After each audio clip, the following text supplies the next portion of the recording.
En début juin, vous verrez apparaître un peu partout, je vais vous décrire les sites tout à l'heure, un nouveau programme communautaire, culturel aussi, qui s'appelle Lire au suivant.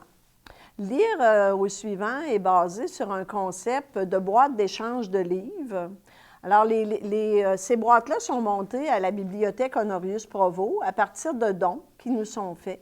Alors, les gens, souvent, nous apportent des livres qu'ils ont déjà lus, qu'ils ne veulent plus. Puis, souvent, nous, on les donne à La Fontaine pour revendre, parce qu'on sait que maintenant, c'est eux qui gèrent la vente de livres en livrante. Et nous, il y a une partie de ces livres-là qu'on conserve pour monter les boîtes de Lire au suivant. Alors, le principe est simple, c'est qu'on met dans la boîte de livres un livre qu'on a déjà lu, qui nous appartient, et on en prend un autre pour faire découvrir à une autre personne un livre qui nous a plu et qu'on a adoré. Alors, dans ces boîtes-là, il y aura des livres de toutes sortes. Il y aura des livres qui s'adressent aux enfants, des livres de la clientèle jeunesse, adolescente, des livres de recettes peut-être. Il y aura même des livres en anglais. Et parce qu'on sait qu'il y a plusieurs programmes d'anglais dans nos écoles, alors il y aura des livres anglais pour les jeunes et pour les adultes. Et le principe est de favoriser la lecture pour les gens de tout âge et pour toutes les clientèles aussi, même la clientèle démunie.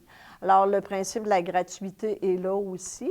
Puis, de faire découvrir aussi des sites historiques et communautaires à la clientèle. Alors, on peut marcher, on peut aller au Parc Taschereau, on peut aller à la Galerie d'art, on peut aller à la Maison Pierre-Lacroix, rentrer, puis regarder ce qu'il y a dans la boîte de Lire au suivant, puis apporter un livre de chez soi et en prendre un autre.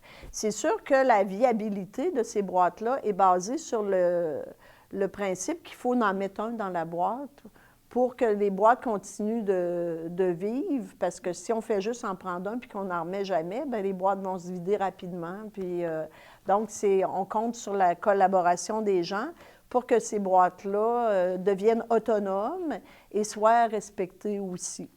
Alors, je vais vous dire où sont les boîtes. Il y en aura une au Parc Nature Taschereau, au Musée de l'Aviation, au Centre Castel, à l'Hôtel de Ville, à la Maison Pierre-Lacroix, à la Maison J.A. Vachon, à la Galerie d'art municipale et aux Galeries de la Chaudière.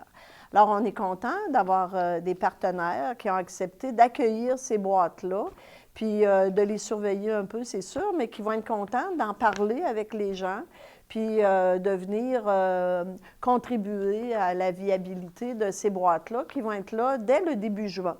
Alors, je vous invite, gens de la population, à apporter un livre et à aller voir le contenu de ces belles boîtes-là, des alimentées, puis de continuer à lire tout l'été. On sait que c'est la période des vacances et on a un peu plus de temps pour lire, puis de continuer à le faire durant toute l'année.